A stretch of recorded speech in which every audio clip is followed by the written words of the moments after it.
Mabuting balita ng Panginoon ayon kay San Mateo. Nang panahong iyon, nilahad ni Jesus ang talinhagang ito sa mga tao. Ang paghahari ng Diyos ay katulad nito. May isang tao naghasik ng mabuting binhi sa kanyang bukid. Isang gabi, samantalang natutulog ang mga tao, dumating ang kanyang kaaway at naghasik ng masasamang damo sa triguhan. Nang tumubo ang trigo at magkauhay, lumitaw rin ang masasamang damo. Kaya lumapit ang mga alipin sa puno ng sambahay at sinabi rito, "Hindi po ba mabuting binhi ang inihasik ninyo sa inyong bukid? Bakit po may damo ngayon?" Sumagot siya, "Isang kaaway ang may kagagawa nito." Tinanong siya ng mga utusan, "Bubunutin po ba namin ang mga iyon?" "Wag," sagot niya, "baka mabunot pati trigo. Hayaan na ninyong lumago, kapwa, hanggang sa anihan. Pag-aani, sasabihin ko sa tagapag-ani, tipunin ninyo ang mga damo, inyong pagbigkis-bigkisin upang sunugin, at ang trigo, inyong tipunin sa aking kamalig." Isa na naman talinhaga nilahad ni Jesus sa kanila. Ang paghahari ng Diyos ay katulad nito. May isang taong nagtanim ng sambutil ng mustasa sa kanyang bukid. Pinakamaliit ito sa lahat ng binhi. Ngunit kapag natanim na at lumago, nagiging pinakamalaki sa lahat ng puno ng gulay.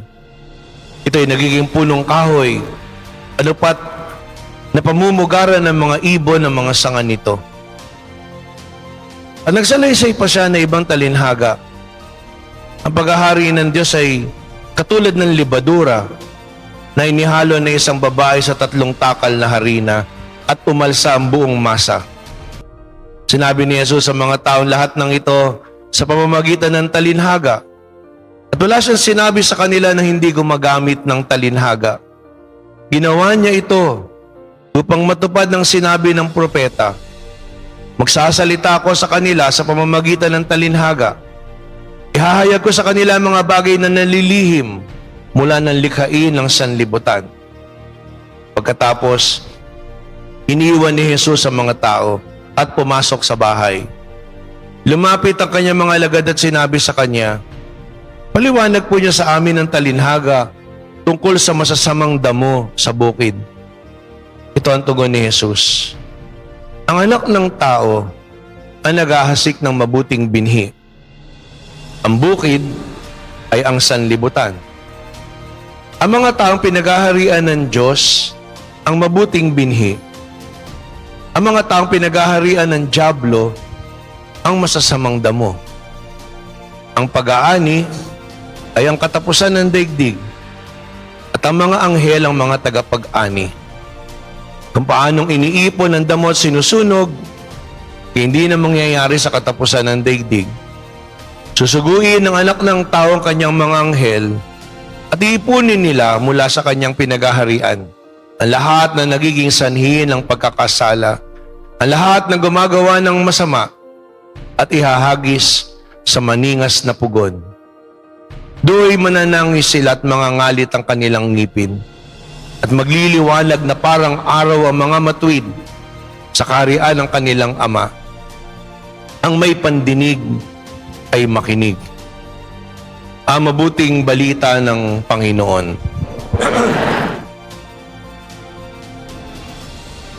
Magandang umaga po sa inyong lahat.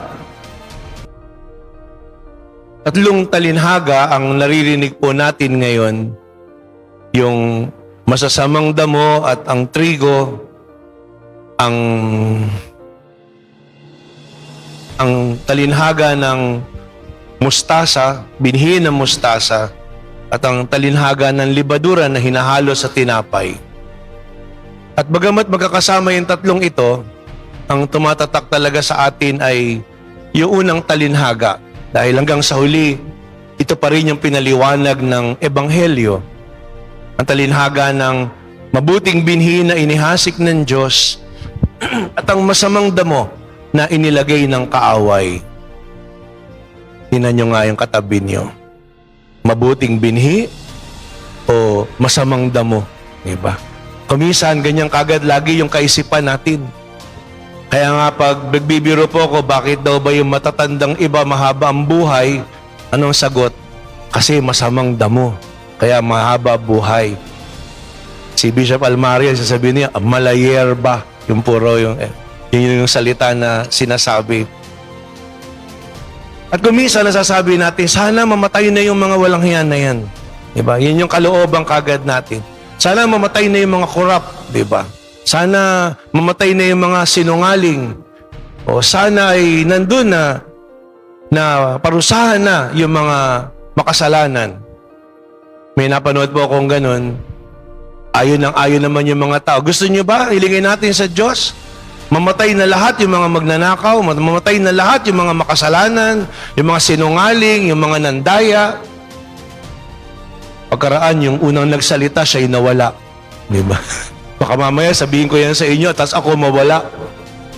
Kasi ang katotohanan, sino nga ba sa atin ang hindi nagkakasala o nagkukulang? Hindi naman mali, hindi naman pong isipin na, sige, okay lang kasi lahat naman makasalanan tayo. Hindi. Ang katotohanan pa rin na pinahahayag ng talinhaga ngayon ay inihasik ng Panginoon ang mabuting binhi. Pero hindi tayo kinahon ng Panginoon. Hindi tayo nilikha ng Diyos na trigo at nilikha na masamang damo. Alalahanin natin na ito'y talinhaga na inihahalin tulad lang. Sabi nga ng Panginoon, ang bukid ang sanlibutan. At tayo yung, kung tutuusin yung bukid na yun. Ang tanong ay, ano nga ba yung inaalagaan natin na inihasik sa atin? Ang mabuting binhi ba o ang masamang damo? O minsan sinasabi nila, nandyan lagi yan.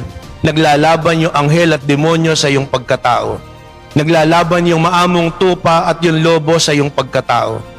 Kaya kuminsan nandun yung katapangan, nandun yung kalakasan mo, kuminsan nandun naman yung parang kabutihan mo o kaamuhan. Ano nga ba yung mananaig sa'yo? Yung lobo o yung tupa, yung anghel o yung demonyo? Ako, ano yung pababayaan natin?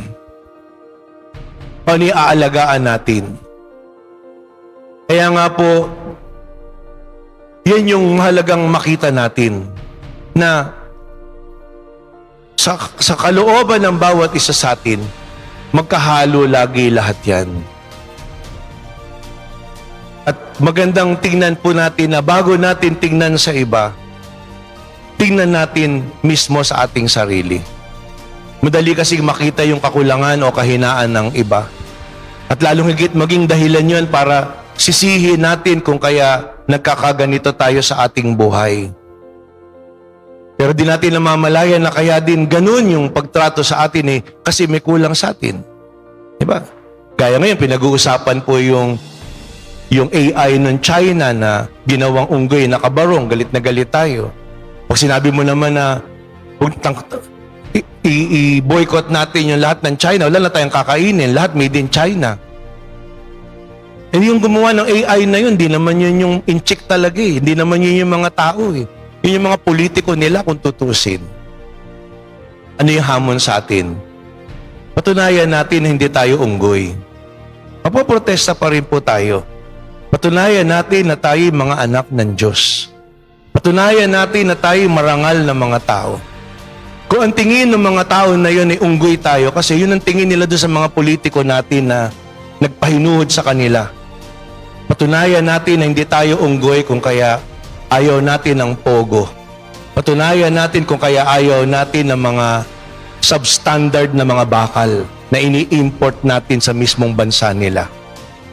May kausap po akong tita ko Sabi niya, napupunta siya sa Amerika. Father, doon sa Amerika, maganda naman yung made in China na produkto. Bakit dito sa atin yung made in China na produkto substandard? Kasi binabagay nila yun Dahil ang tingin nila sa atin ay unggoy. Uto-uto. Madaling lokohin. Anong hamon sa atin? Patunayan natin na tayo marangal. Hindi makukuha yun sa gumanti lang tayo o murahin din natin o laitin din natin.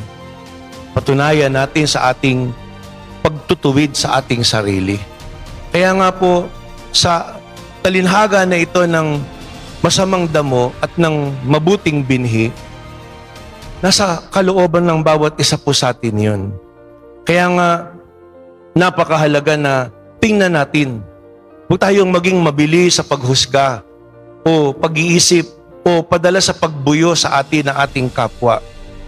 Tingnan natin, ano rin ba yung naging pagkukulang natin?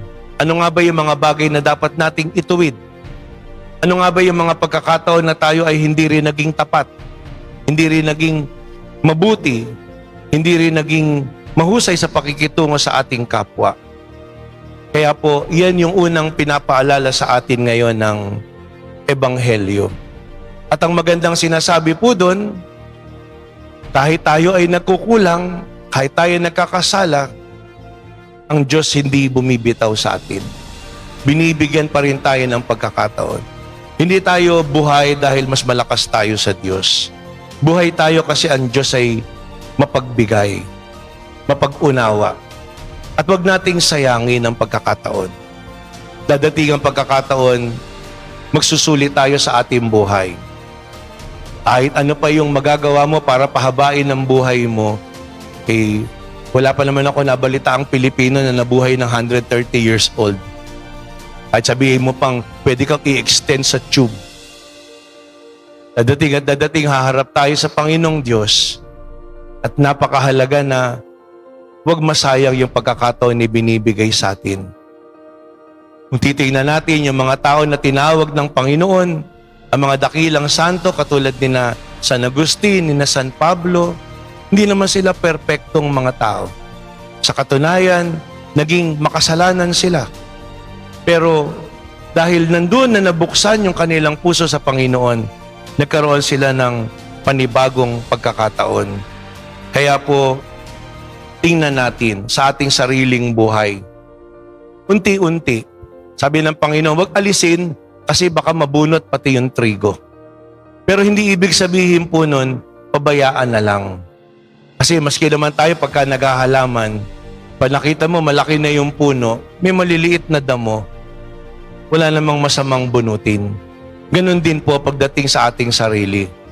Marahil kuminsan sa kabataan natin, nagawa natin yung ganito, o sa kapusukan natin, nalaglag tayo sa ganun tukso. Pero hindi po pwedeng dadating yung puno sasabihin mo, ay wala akong magagawa kasi ako'y tao lang. Hindi. Sa bandang huli, may sarili tayong pag-iisip. At alam natin kung yung bang ginagawa natin o sinasabi natin ay tama o mabuti. Kaya nga, kumisan, ang pinakamahirap isipin, ay yun nandun na tumalino ka, tapos hindi mo maintindihan. Pag napapanood ko po yung mga proceedings, imaginein mo, pag-iisipan, kailan pa kaya hindi talaga naging pagbabanta at kailan ba naging okay lang yung gumilit ng liig ng kapwa? Kailangan mo pa bang magtapos sa Ateneo para maunawaan mo? Kasi sabi, nagtapos sila sa Ateneo eh.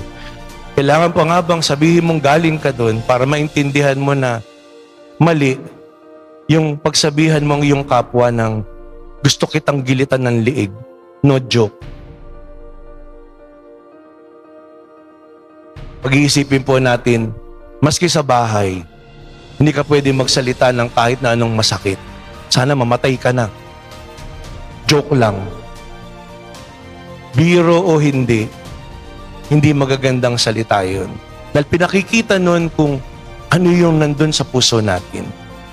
Kaya nga pagtitingnan natin yung kasamaan, yung karahasan, diba yung rider na pinatay, yung naghahanap buhay na kinuha yung kanyang motor, tapos tinawagan pa yung asawa niya, hiningan pa ng pera, hiningan pa pati yung mga kaibigan, tapos tumira pa uli ng isa pang rider, tapos ganun uli yung ginawa. Ang hirap isipin, meron bang ganong kasamang tao? Pagtitingnan po natin, posible, kung talagang sinaranan ng tao yung kanyang puso sa Diyos. Kung hindi na talaga siya pinalaki ng kanyang mga magulang sa kabutihan. kung kinalimutan na talaga ang Panginoong Diyos. Kaya nga, yan po yung napakalaking hamon sa atin. Tama, mahirap ang buhay, kailangang mabuhay. Pero napakahalaga na huwag mawala ang larawan ng Diyos sa bawat isa sa atin. Ay kung titingnan natin, kung talagang lumalapit lamang tayo sa Diyos, hindi maaaring hindi antigin ang kalooban natin na gumawa tayo ng mabuti. Pero kung ang mundo natin ay malulunod tayo ng mga dawag na yan, iisipin natin, makapangyarihan tayo, kaya natin lahat. Wala tayo dapat ikatakot, hindi tayo mapaparusahan, hindi tayo makukulong, kasi pare-pareho lang malalansa yung hasang natin. Una-una lang, ganti-gantihan lang. Yun ang sa mata ng mundo. Ang sinasabi sa atin na ebanghelyo ngayon sa mata ng Diyos, hindi. Binibigyan lamang tayo ng Panginoon ng pagkakataon. Kaya, wag po nating sayangin. Ang anumang pagbabago sisimulan natin sa ating sarili. Ang pangalawa na mahalaga pong makita ay ang pagtsatsaga ng Diyos. Kung sakali man na nagkamali tayo, laging binibigyan tayo ng Panginoon ng pag-asa. Kaya nga yung pong kwento nung butil ng mustasa. Paano natin din babaguhin nating sarili? Sa maliliit na paraan. Paunti-unti, pagtatanggal nung mga masasamang bagay na yan. At pag-aalaga at pagpapalaki doon sa binhi na yon ng mustasa. Ang virtue, ang bisyo, pareho lang ng pagbuo yan. Kung pinaliliwanag ko po sa estudyante, para lang yung sinulid. Na araw-araw, isang pirasong sinulid na nilalagay mo, iniipon mo. Yung isang sinulid, pwede mong pagutin. Yung dalawang sinulid, pwede mo pa ding pagutin. Yung tatlo, pwede pa din. So, yung apat, pwede pa rin. Pero yung 1,000 sinulid na pinagsama-sama, ano na po yan, lubid na yan. Hindi mo na pwedeng pagutin. Ang pagbuo ng mabuting asal, ang pagbuo ng masamang bisyo, pareho lang. Kaya nga, kung pinubuhay at pinakakain ka ng mura araw-araw, diba? Imagine ko yan, yung 6 years ago. 6 years yun na araw-araw, pag tinanong mo anong sinabi ng tao, akala mo Morse code. Imagine mo pa kung nakatira ka sa bahay na yun na ang lahat ng bibig, may sakit lang kaya hindi makapagmumura. Ano kaya yung kakalakhan mo? Pero hindi ko naman po sinasabing kaplastikan na, o sige, puro mabubuti, o maging mabuti kayo, ganyan-ganyan.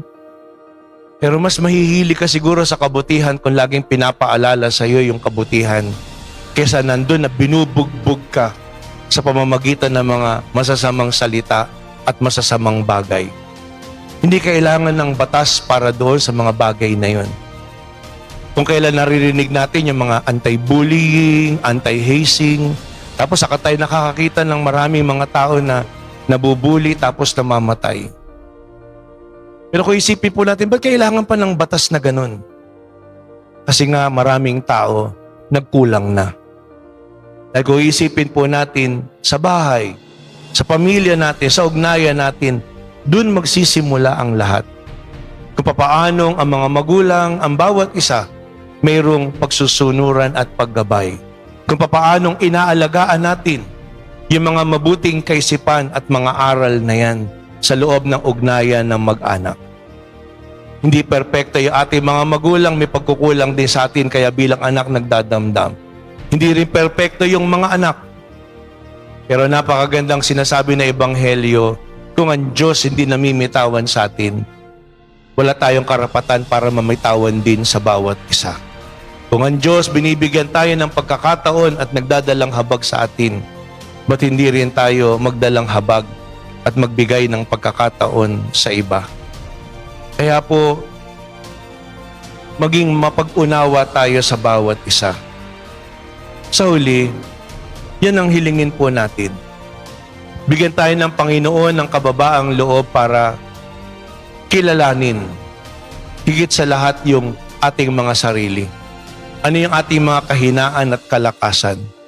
Kilalanin din kung ano yung mga kahinaan at kalakasan ng iba. At at matuto tayong umunawa at tumanggap. Matuto tayong tumulong at gumabay.